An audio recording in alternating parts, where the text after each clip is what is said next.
अध्याय 209 नागरिकों को निकालना। मुखिया का आश्चर्य। आवाज दोबारा आने से पहले उसने कॉल के माध्यम से कुछ सरसराहट की आवाजें सुनी। एक त्वरित फेरबदल, स्थिति की तात्कालिकता अंततः डूब गई, जैसे कि उसके शब्दों का वजन उनकी दिनचर्या के शांत पानी में पत्थर की तरह गिर गया हो। हाँ ओझा जी, हम आपकी क्या मदद कर सकते हैं? इस बार आवाज बदली हुई थी। यह एक आदमी का था। स्पष्ट रूप से ऑपरेटर ने उसका दावा सुनने के बाद तुरंत कॉल को अपने वरिष्ठ को अग्रेषित कर दिया था। स्वर में अब एक तीखापन, एक तत्परता थी, मानो ओझा के उल्लेख ने टीम को फोकस में ला दिया हो। स्वर में बदलाव तत्काल था, आकस्मिक से तनावपूर्ण तक, जैसे कि ओझा शब्द ने ही स्टेशन के माध्यम से एहसास का झटका भेज दिया हो। दूसरी तरफ का आदमी अब किसी से बात नहीं कर रहा था। वह अस्तित्व में सबसे भयभीत और सम्मानित समूहों में से एक के सदस्य से बात कर रहा था। हालांकि अकेले कॉल के आधार पर दूसरे पक्ष पर अचानक भरोसा करना थोड़ी लापरवाही थी। केवल कुछ ही लोग ऐसे मामलों पर मजाक करने की हिम्मत करते थे, और मजाक करने वालों के लिए सजा कड़ी थी। कोई भी, यहाँ तक कि सबसे साहसी अपराधी भी, किसी ओझा का रूप धारण करने और कुलों के क्रोध का जोखिम उठाने का साहस नहीं करेगा। किसी ने ओझा को हल्के में नहीं लिया, खासकर ऐसे समय में तो बिल्कुल भी नहीं। सभ्यता की रोशनी से परे बहुत सारी अंधेरी ताकतें छिपी हुई थीं, बहुत सारे खतरे थे जिनका सामना केवल ओझा ही कर सकते थे। आओ और उत्तर में खेल का मैदान साफ करो। अभी सभी नागरिकों से परिसर खाली कराओ। मैं भूत प्रेत भगाने का काम करने वाला हूँ। उनकी आवाज शांत थी, लेकिन उनके शब्दों में एक अंतर्निहित तात्कालिकता थी, एक सूक्ष्म आदेश जो किसी भी तर्क की अनुमति नहीं देता था। एक भूत प्रेत भगाने का उपाय। कॉल के दूसरी ओर मौजूद पुलिस प्रमुख के चेहरे पर यह शब्द सुनने पर तनाव था। उसके दिल की धड़कन तेज हो गई, फोन पर उसकी पकड़ मजबूत हो गई, जैसे उस शब्द ने ही उसकी रीढ़ की हड्डी में ठंडक पहुंचा दी हो। उसका दिल तेजी से धड़कने लगा और वह थोड़ा स्तब्ध लग रहा था। वह जानता था कि जब कोई ओझा कहीं भूत प्रेत भगाने वाला होता है तो इसका क्या मतलब होता है। इसका मतलब होता है कि वह स्थान या तो भूत प्रेत जैसे राक्षसी प्राणियों या विधर्मियों से संबंधित किसी चीज से प्रभावित है। दोनों संभावनाएं समान रूप से भयावह थीं। राक्षस पूरे शहर को ही तहस नहस कर सकते थे, और विधर्मियों, खैर, उनके पास अपने आसपास की दुनिया को ऐसी चीज में बदलने का एक तरीका था जिसे पहचाना न जा सके। दोनों ऐसे खतरे थे जिनसे निपटने के लिए कोई भी सामान्य पुलिस बल सुसज्जित नहीं था। वे नियमित अपराधियों से बमुश्किल ही निपट सकते थे, उन अलौकिक भयावहताओं की तो बात ही छोड़िए जिनका सामना ओझाओं को प्रतिदिन करना पड़ता था। मानव महाद्वीप के गहरे हिस्से में होने के कारण भूत के पास से गुजरने का कोई रास्ता नहीं था, इसलिए इसका मतलब केवल एक साधारण बात थी, विधर्मी। ये शब्द उसके दिमाग में अंतिम संस्कार की घंटी बजने की तरह गूंज उठा।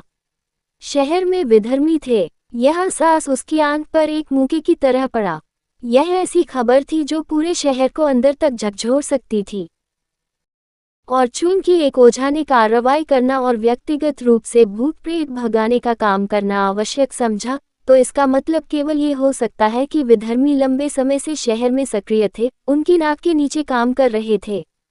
उसका पेट फूल गया जब वह ये समझने की कोशिश कर रहा था कि इतनी खतरनाक चीज कैसे उनके पास से निकल गई, तो उसका दिमाग चकरा गया।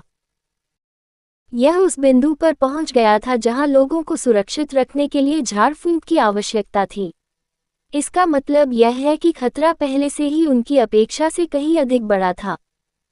स्थिति की गंभीरता समझ में आ गई, उसके माथे पर ठंडा पसीना बहने लगा। जैसे ही उसे उत्तर में खेल के मैदान का एहसास हुआ, उसकी अभिव्यक्ति गंभीर हो गई। वह स्थान जहां परिवार इकट्ठा होते थे, जहां बच्चे खेलते थे, आनंद से उनकी ओर बढ़ते अंधेरे से अनजान। विभाग को पिछले दिनों वहां से बच्चों की असामान्य गतिविधियों और रहस्यमय तरीके से गायब होने की कुछ रिपोर्ट मिली थी। शहर में चारों ओर गुमशुदगी के पोस्टर चिपका दिए गए थे, लेकिन अब तक किसी ने भी बिंदुओं को नहीं जोड़ा है। लेकिन उन्होंने निष्कर्ष निकाला था कि यह एक लापता व्यक्ति का मामला था, और कुछ अधिकारी इसकी जांच कर रहे थे। हॉलिंगटन जैसे शहर के लिए मानक प्रोटोकॉल इसे भगोड़े बच्चों या अनसुलझे अपहरणों तक सीमित करें। कौन सोच सकता था कि इसका संबंध विधर्मियों से है? यह एहसास उसके सीने में तेजाब की तरह जल गया। वे वास्तविक खतरे के प्रति सदैव अंधे रहे थे। अगर यह मामला सार्वजनिक हो गया तो उनकी स्थिति गंभीर खतरे में पड़ जाएगी। उनके नेतृत्व पर शहर का भरोसा टूट जाएगा। वह पहले से ही सुर्खियां देख सकता था, उसका करियर बर्बाद हो गया। क्या आप अभी भी वहां हैं? उत्तर दें। चूंकि मुख्य अधिकारी ने उत्तर नहीं दिया था, इसलिए दूसरी ओर से ओलिवर की ठंडी आवाज सुनाई दी। इसने मुखिया की बढ़ती घबराहट को ब्लेड की तरह काट दिया और उसे वर्तमान में वापस ला दिया। हाँ, सर। मैं व्यक्तिगत रूप से सभी उपलब्ध कर्मियों को जुटाऊंगा और अभी आपकी सहायता के लिए आऊंगा।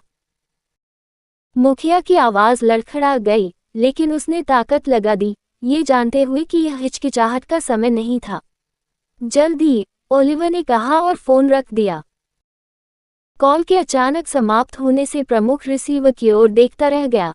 कमांड का वजन अभी भी हवा में लटका हुआ था। मुखिया ने निराश होकर एक पल के लिए अपना चेहरा पकड़ लिया। उसकी उंगलियां उसकी कनपटियों में दब गईं और अंदर की चिंता को दूर करने की कोशिश कर रही थी। चाहे कुछ भी हो, चूंकि एक ओझा ने सहायता के लिए बुलाया था, मानव समाज के कानूनों और आचरण के अनुसार उन्हें अपनी सर्वोत्तम क्षमता से उनकी सहायता करनी चाहिए। अब बाकी चीजों के बारे में सोचने की कोई गुंजाइश नहीं थी।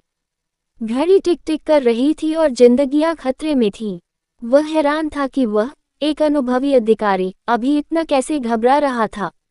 ऐसी स्थितियों में शांत रहने का वह सारा प्रशिक्षण कहाँ गया? वह इसमें कुछ नहीं कर सका क्योंकि विधर्मियों और राक्षसों से संबंधित विषय ने सबसे बहादुर लोगों के भी पसीने छुड़ा दिए। उसने तुरंत अपनी सेना को तैयार रहने का आदेश दिया और उस स्थान पर पहुंच गया जहां ओलिवर था। जैसे ही पुलिस की गाड़ियां शहर की सड़कों से गुजरी, सायरन बजने लगे, हवा में भय का भाव भर गया। वे तुरंत घटनास्थल पर पहुंचे और तुरंत पार्क में घूम रहे नागरिकों को बाहर निकालना शुरू कर दिया। वहां कुछ बेघर भिखारी बेंचों और अन्य स्थानों के नीचे छिपे हुए थे, उन्हें सीधे पार्क से हटा दिया गया।